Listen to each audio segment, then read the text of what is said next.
Are we still starting over? No, we're just gonna start from where we left off. Okay. 3, 2, 1.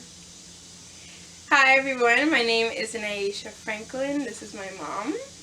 And she asked me to say a little bit about myself. So I am 25. I'll be 26 later this year.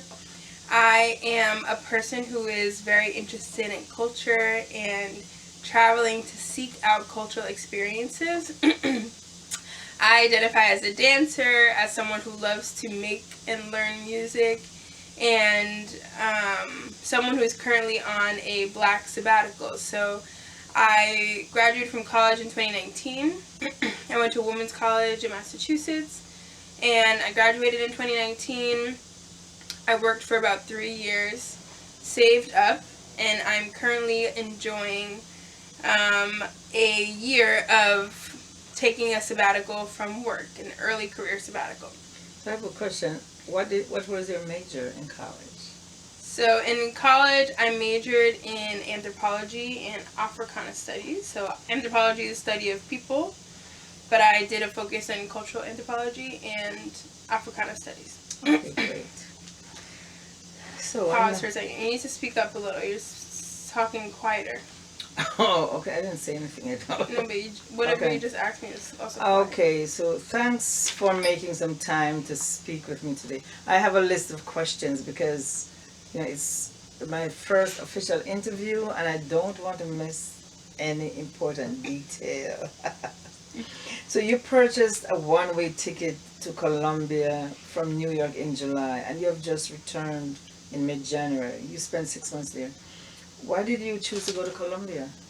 Great question. So, I have to stop saying so, huh? Thank you for that question.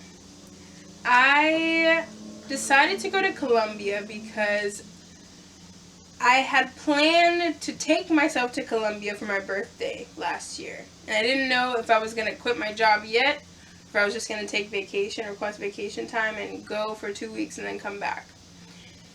So at the top of the year, I said I'm going to take myself to Colombia because there's this huge festival called the Petronio Alvarez Festival. This festival is like a huge black cultural festival. I think it's one of the largest in Latin America. And I had in my mind's eye that I was going to go to that festival.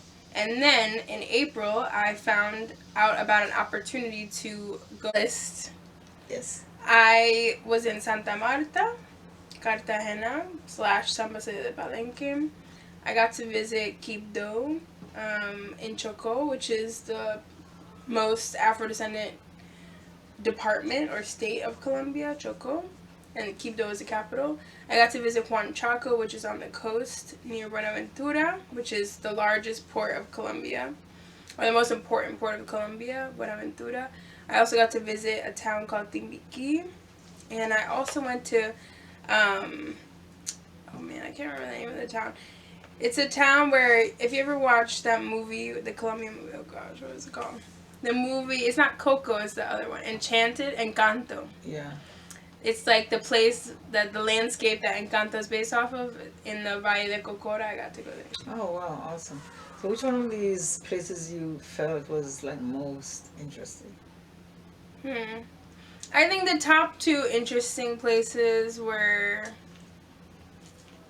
I would have to say Palenque and the town that I went to called, it's not called Timbuktu, it's Santa Barbara de Timbuktu. It's a town inside of a municipality called Timbuktu. Okay.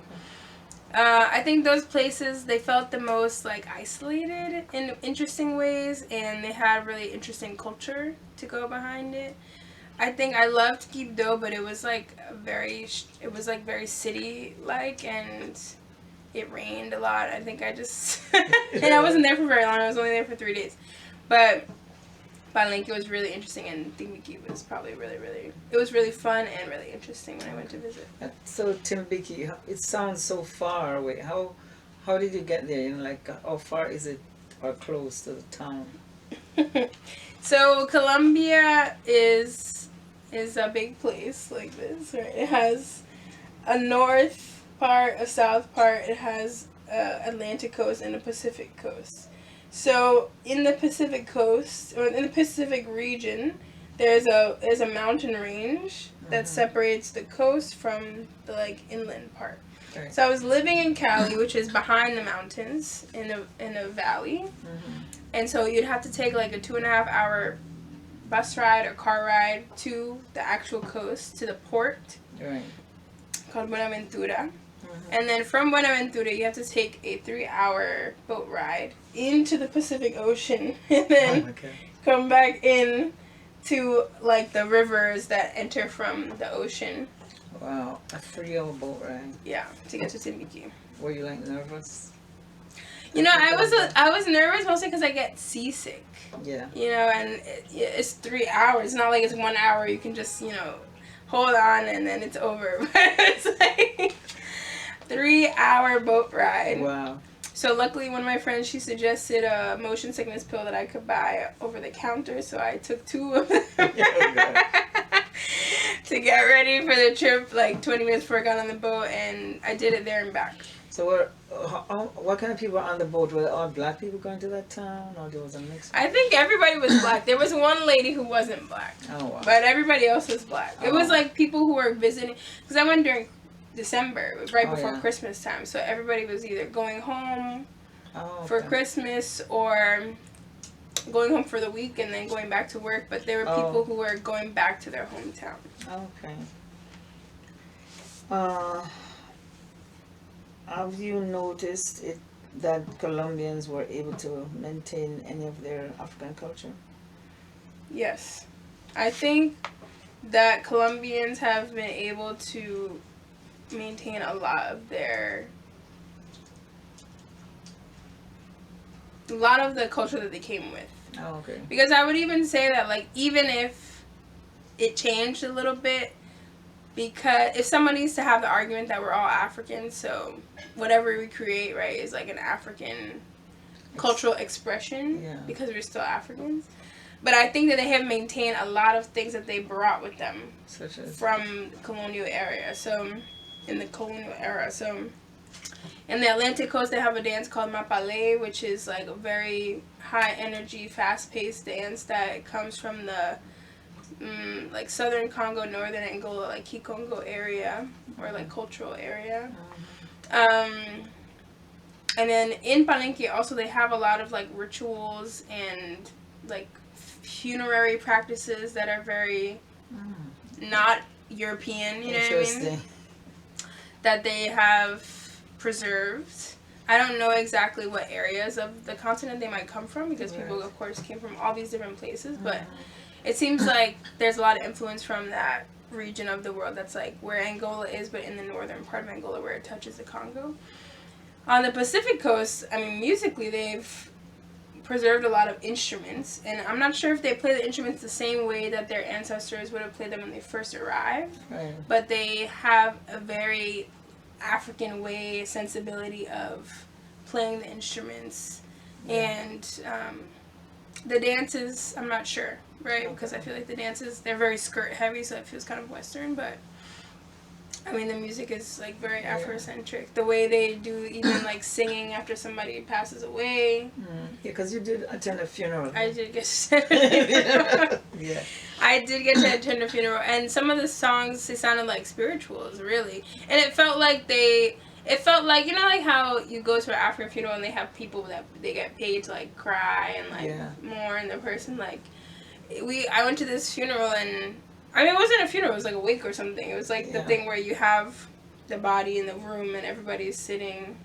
It's like a wake, I guess. I don't remember what that's called in English, but they sing for hours. Oh wow. And there was one lady whose voice was supposed to be on top of everybody else, and it sounds like a mourner, like a wailer, you know. Oh, wow. The way it's like her soprano, the way her harmony made with everybody else. Everybody else kind of sang a middle voice, and then she was like this. It's like a choir. Well, it wasn't even choir because it's normal people. It's everybody. It was just normal people that came to pay respect and honor the person who passed away in the family. But the way they sing is like you have the middle alto voice, and then you had this one lady who's just sang above everybody else that it sounded like a wailer, like it's very mournful and sad, but it's high. Oh, interesting. So you can hear. But the music sounded like spirituals that come from America, too, which was interesting. Or from the Caribbean. I never heard those ones, so I don't know. Yeah. But yes. Yeah. That's interesting. Can you share your experience in Timbuktu? Yeah. So the town is pronounced Timbuktu. Oh, sorry. Timbuktu. Exactly. Okay. I think it's an indigenous name also, which is interesting. And there's a lot of places in Colombia that have indigenous names too. Mm-hmm. So I went to Timbuktu for 2 weeks to observe and experience a religious period that they have right before the birth of Christ, December 24th, 25th, when Jesus was born. And I ended up staying for a couple extra days afterwards because I just had such a lovely time. The people were very warm and the food was very good. And it was a fun time, lots of parties and celebrations. So I arrived in Timbuktu on December 16th for a period of time that's called the Alboradas, which is when they do a religious procession towards the church in the morning at 4 a.m., in the middle of the day at 12, and then they do a mass at night. So it's like this kind of 9 days to honor, between the 15th and the 24th, 9 days to honor like the time that Jesus was in Mother Mary, not Baby Mary. Baby Jesus in Mother Mary's stomach for 9 months, hypothetically. Yeah. And it's to honor that time and to kind of give honor to the baby Jesus before he arrives. And it was a huge like musical experience because every day at 4 a.m. and at 12, I was hearing these crazy drums, good singing. Like, it was just an amazing experience. And it rained the day that they were supposed to do these kind of boats that are like, they're called balsadas. It's like a boat procession where they also honor Mary and baby Jesus, and they make these beautiful boats. They decorate these boats with like offerings and like an altar kind of that's on the water. Interesting.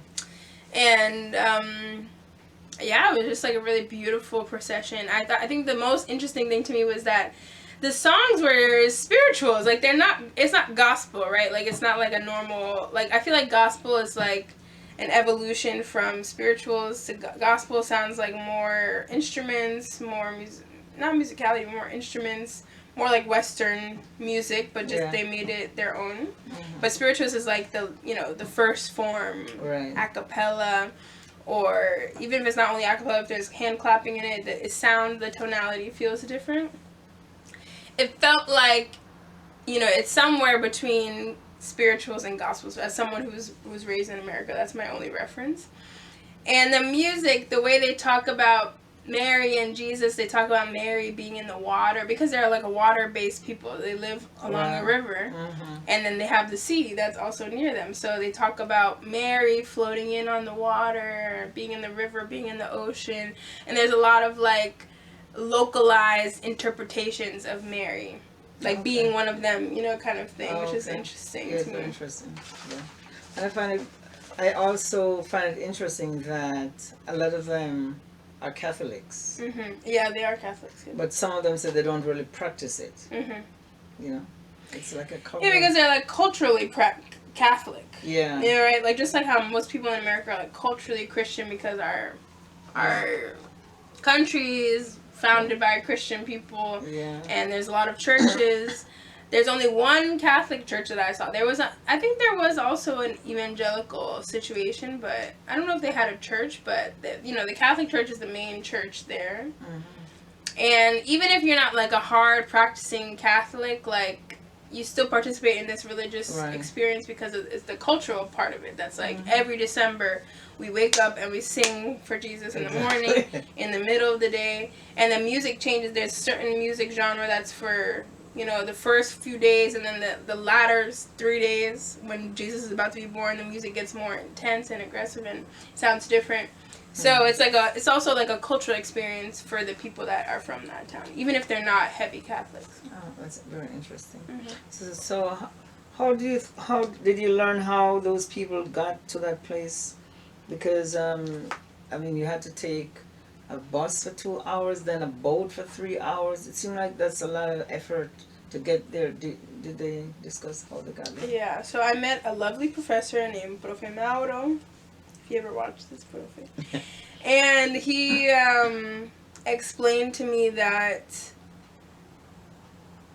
essentially people were brought there during slavery to mine. So it's a huge mining area where there's a lot of Colombia has a lot of natural resources. Like, if I was telling someone the other day, like, if I had no information, but the only thing they told me was that, you know how before when Africa and America were like this, like when the world was all together. Yeah. If they told me that was the case, and then they brought me to one part of Africa and they brought me to one part of Colombia, I would believe them after being in Colombia, because that area of the world is so mineral rich. Cobalt, gold. I heard that there was cobalt, but I'm not really sure. But there's definitely gold there. But there's a lot of minerals. Like, the earth is very rich there. Yeah. Things grow fast. Like, you can plant a tree, it grows like 10 times faster than a tree anywhere else. So they brought all these people. They would bring them to Cartagena, and then there's one river that goes kind of through the middle of Colombia, that goes from the Atlantic coast to the Pacific. So they would bring them down the river and drop them on the Pacific coast to do mining. So they would mine gold, mostly gold. I'm not sure if silver was also included or other minerals, but gold was the main thing. So first it was the Spanish, and then a French company came in, and the French company even established their own currency in that town to, like, kind of keep the economy controlled by them. Wow, so they established their own currency to pay the people in that currency, and they could buy things in that currency, but it didn't really work outside of the town, right? So that people were brought there to mine, and before there were motors, it took like 12 days to, that 3-hour boat ride took like 12 days, something like that, like a fortnight, whatever a fortnight is. I guess they rest along the way. Yeah, they had to, yeah. Yeah, that's terrible. So it is a very isolated place. Even though it's not an island, it feels like an island, because you can only get there by water or by air. You cannot drive there. Oh, wow. Even though it's connected to the mainland. Yeah. Because it's part of the mainland, they have the capital of the state has not decided to develop a road so that the people might have access to more economic opportunities, more. I mean, I'm not saying that they did it so that would happen, but the consequence of not having a road is.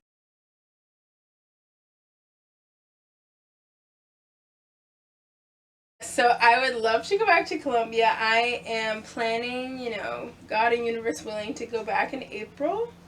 Unfortunately, I'm going to miss my mom's birthday, but it's a business reason to go back so early.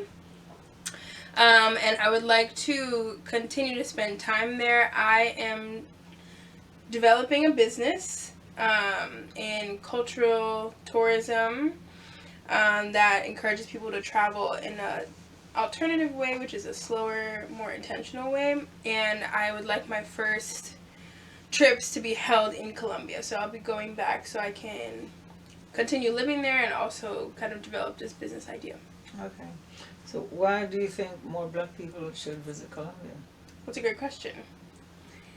I think more black people should visit Colombia because we have to continue to learn about the people that are our cousins in different places. I think it strengthens our Pan-Africanist views. It strengthens our, politically aware views. It strengthens our understanding of ourselves as a global people when we're able to visit each other in different places. I think, unfortunately, because the world is so, unequal, some people have more money to visit others than other people, right? So if you live in a country where you're making dollars or euros or Canadian dollars, US dollars or Canadian dollars or pounds or, some strong currency, or if you're very wealthy, you can afford to travel. But if you live in a place where it's hard to make that amount of money to even buy the plane ticket or buy the visa, pay for the visa, it's going to be harder to go out. So the people who have funds to go out should try to visit people who maybe aren't able to or haven't discovered that we are in all these different places. And I think it just helps us become more in solidarity with each other when we're able to visit each other wherever we are. Okay, that's a good question.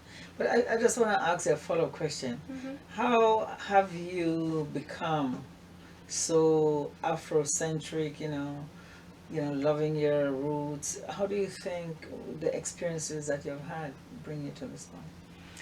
I think all the experiences that I had growing up have helped me become this kind of person.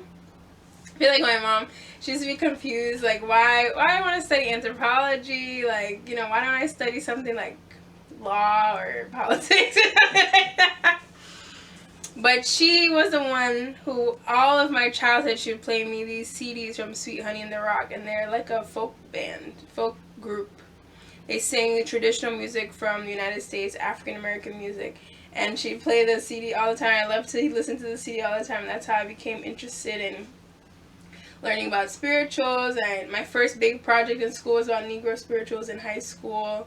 I've always been interested in culture, and then, she always brought me to museums and cultural events like Kwanzaa events, and allowed me to join different opportunities to engage with something that might be considered part of our culture as Jamaican Americans, or as me as a Jamaican American, or as part of the African diaspora, right?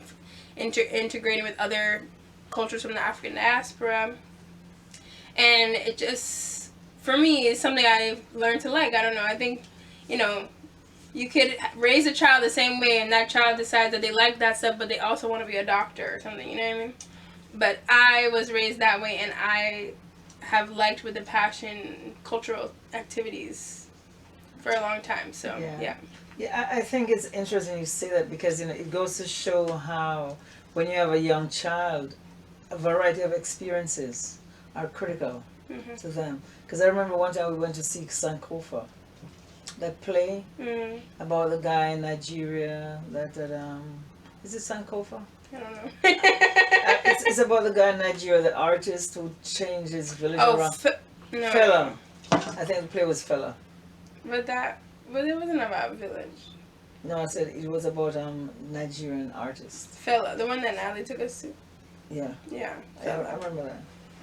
But I want to say as a parent, giving children different experiences is really important, because the experiences is what shape you as an adult, and you never know which experience that you gave to them they're going to latch onto. Exactly. So it's interesting you say that, because I never really asked you that before. I never really asked you that before. See that? Yeah. So I also know that, you discussed with us that you're going to be starting a travel business called Slow Travel. So could you just explain to us what slow travel is? Yes. So the business is going to be called World to the Wise. My mom doesn't know that yet. It's going to be called World to the Wise.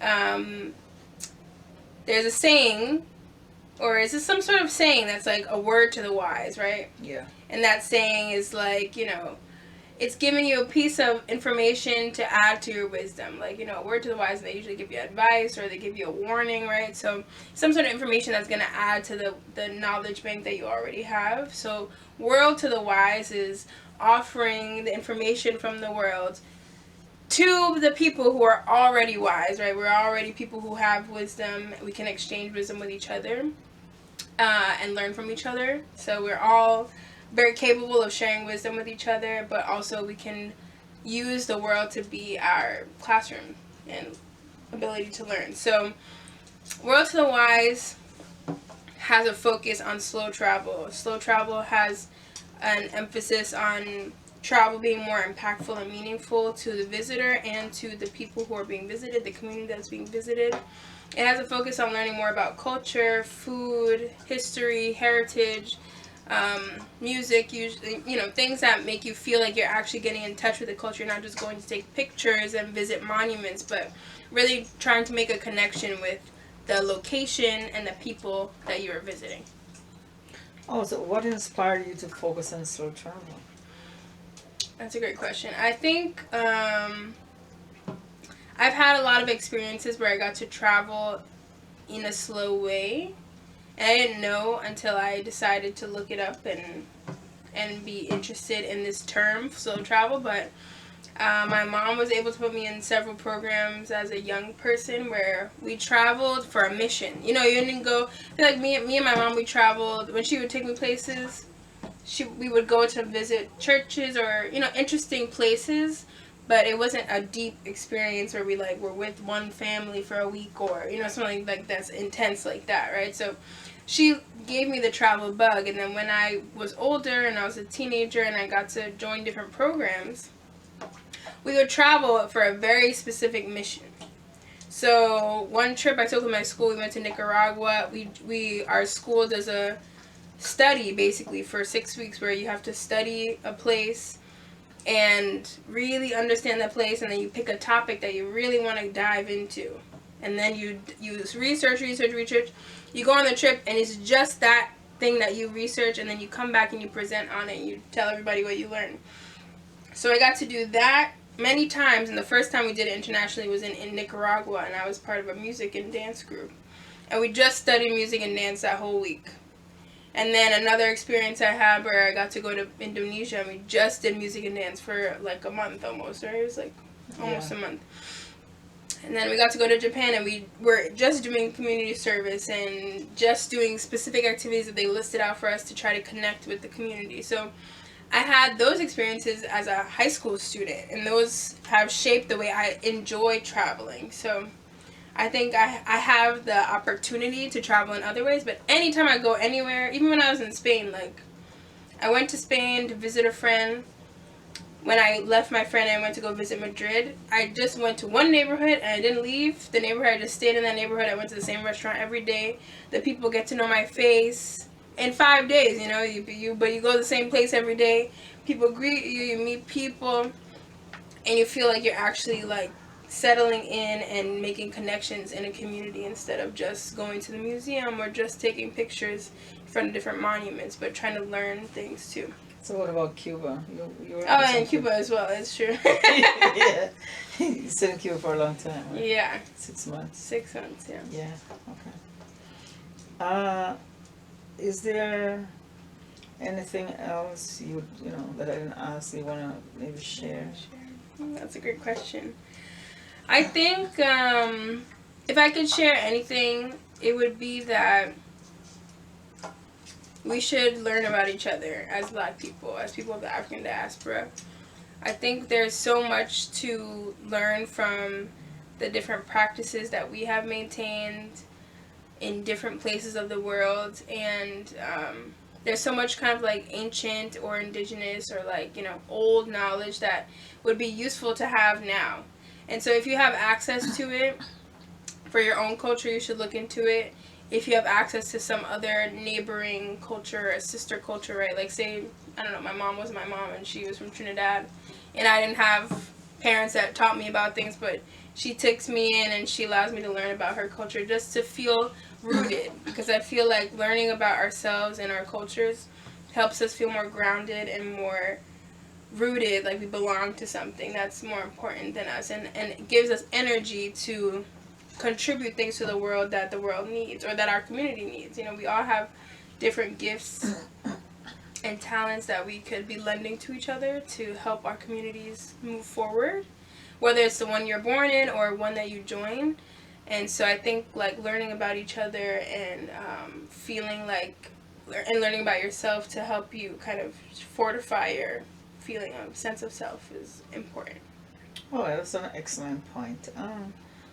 So if people want to get in touch, I know you currently doing a blog. So if people want to see your blog, how can they find it? Yes. So I have a YouTube channel.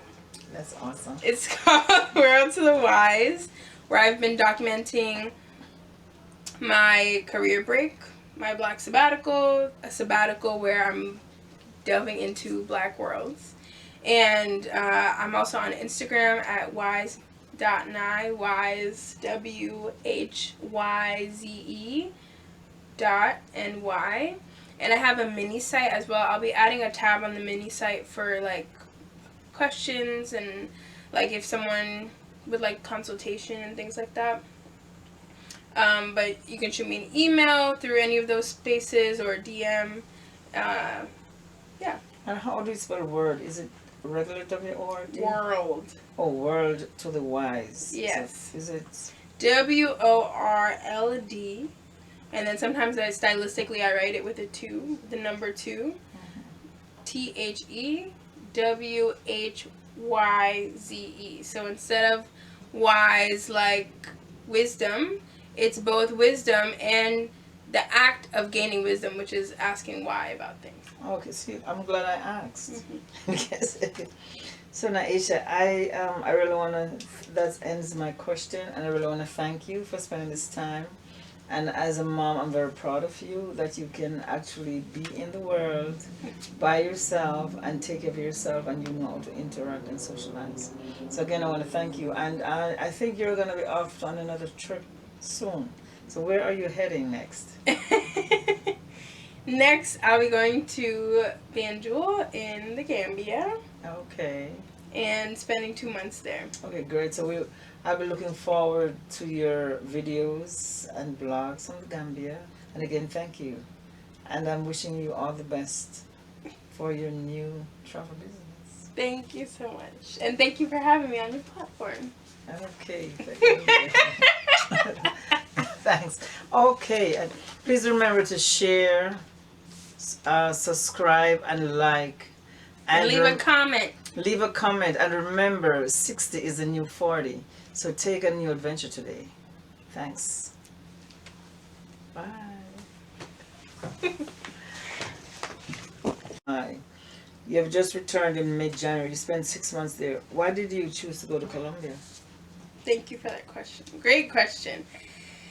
So, at the beginning of January 2022, I told myself that I wanted to take myself to Colombia for my birthday because there's a huge festival called the Petronio Alvarez Festival, which is, I'm pretty sure, the largest black cultural festival in Latin America. And I heard about it online, and I had met some ladies who are from the city that it's hosted into like 5 years ago before. So I said, man, I want to go to Petronio this year because I want to experience it. Then later in April, I was doing a workshop in natural building methods, and they told me about another workshop that they were having in July, but it was also in Colombia. So I was like, okay, perfect. I want to go to Colombia for my birthday anyway, which is in September, and this experience is in July. So I figured, let me just go to Colombia sooner than later and enjoy that experience.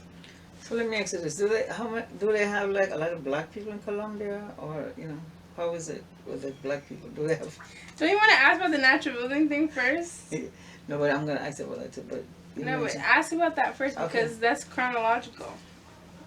Okay. And then you can ask about the black people later. Oh, can you share with us what's a natural building project? Yes. That you're involved in? So the natural building project that I participated in was with a organization called the Mojave Center. The Mojave Center is based in California, and they are a educational center that aims to learn and teach other people about natural building methods. So when you think about natural building, it's the way that our ancestors built very, very long time ago. Some people still build like that now, where you use natural materials as in clay, sand, some sort of fiber like straw or animal hair. Usually that's, one of those options. There's different methods, so I went to go learn a method that they call earth bag technique or super adobe. Okay. So where was this located, this area that you built? The workshop. Oh, yes. The workshop that I attended was hosted in it was hosted on a mountain range called the Sierra Nevada, which means the snowy Sierra. And it's a mountain range that's on the Atlantic coast of Colombia, so the side that's closer to the Caribbean.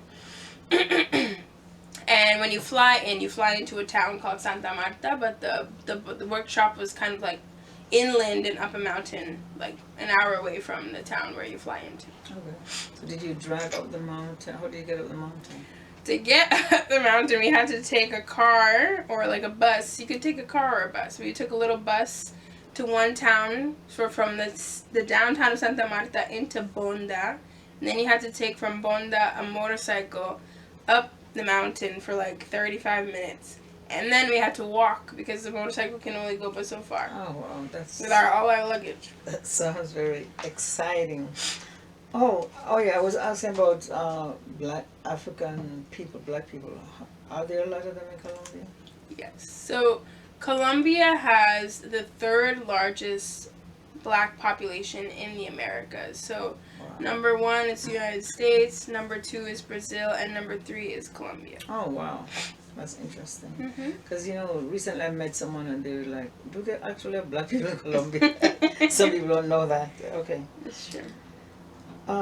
What were your thoughts while you were on the airplane going to Colombia?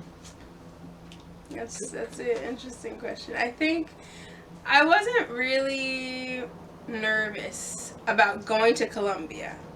I was mostly nervous about the natural building workshop because we had to sleep in tents for like a month. Oh, wow. I had never done that before. We had to sleep in tents. We were like in the bush, there's scorpions and, snakes and spiders and stuff like that.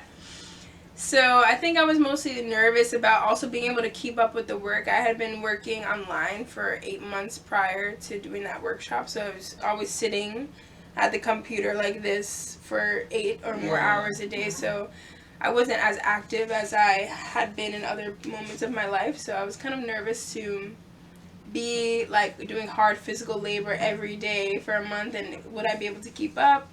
And then after the workshop, it was like I had decided to quit my job. So it was like all of a sudden I had all this free, it's not free time, but it was like instead of knowing exactly what I was going to do after the workshop, my schedule was free. So it was I could be anywhere. After the workshop was over, I could do whatever I wanted to do, and I think that was mostly scary. How long was the workshop? I did the workshop for about 3.5 weeks. Okay, great. So let me ask you this. While you were at the workshop site, were you just doing workshop, or were you just working, or were you like doing excursions, or were you just working? So we worked a lot. I think we didn't have weekends. It wasn't like a normal 7-day week where you work for 5 days, rest for 2 days. It was like we worked often. And we would take breaks sometimes to do excursions. We went to do a lot of nature excursions. So we would go visit a waterfall or a coffee farm or a cacao chocolate farm. We did one weekend excursion to the city. So the city of Santa Marta to eat fancy food and be dressed nice and things like that. But it was mostly work. It was hard, but it was good. Oh, great. Did you, before you got on that plane to Colombia, did you know anyone there? No. I didn't know anyone. What I did do, which I advise anyone to do if they're traveling somewhere they've never been before, is I joined a lot of Facebook groups. So I went on Facebook and I joined about 2 or 3 groups. I joined a Black Women in Colombia group. I joined a Black People in Colombia group, and I joined a expats in Colombia group so that I could ask questions. I wasn't planning to make friends, but I had, followed some people on Instagram, but I never actually met those people in the end because we weren't in the same city. But joining those Facebook groups made me feel like when I got to the destination I wanted to end up in the end, I would be able to find somebody to share time with. That's awesome and very brave of you. Are you... What surprised you most when you got there? To Colombia? Yeah, to Colombia. When you got to Colombia, what surprised you? Like when you got in the mountains or when you landed? I think more than anything, I feel like what surprised me about Colombia was that it looked a lot like other places I had been, which was interesting. I feel like the world is so strange, right? Because I grew up in this country in the United States where it looks like a European version of a town, right? Like any place you go to it has a similar setup, things like that. So when I went, and there's a lot of other cities that you could go to around the world that feel similar to like maybe downtown New York because it looks like Europe or things like that. When I went to Colombia, when I was in the like rural parts, it looked a lot like some areas of the Caribbean that I had been to. So it's like funny because that's more of a natural setup, right? Like the way that the cities are that we live in now, they're like man-made, man-constructed. But the way that things looked, the way the people eat the similar foods, things like that, like the natural aspects of the way the land is set up there is very similar to other places that I've been to. So I think that is what surprised me the most. Okay.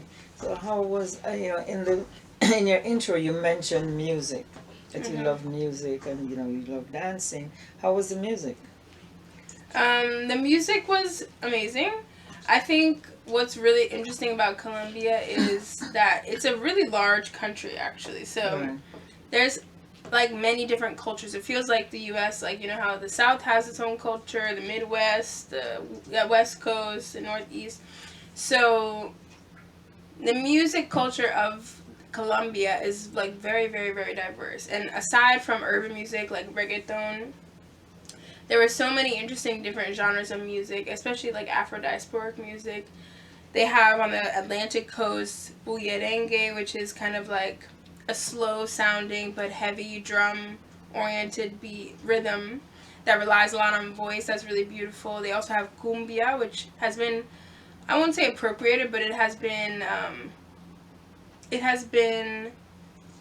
welcomed with open arms by a lot of other countries in Latin America. So it's hard to even recognize like modern cumbia, but cumbia was born in Colombia, and it has indigenous and Afro descendant, influences, which is really cool to see on the Atlantic side, and then the Pacific side has its own many different genres of music too. So it was always really exciting. I think musically it's a very enchanting country.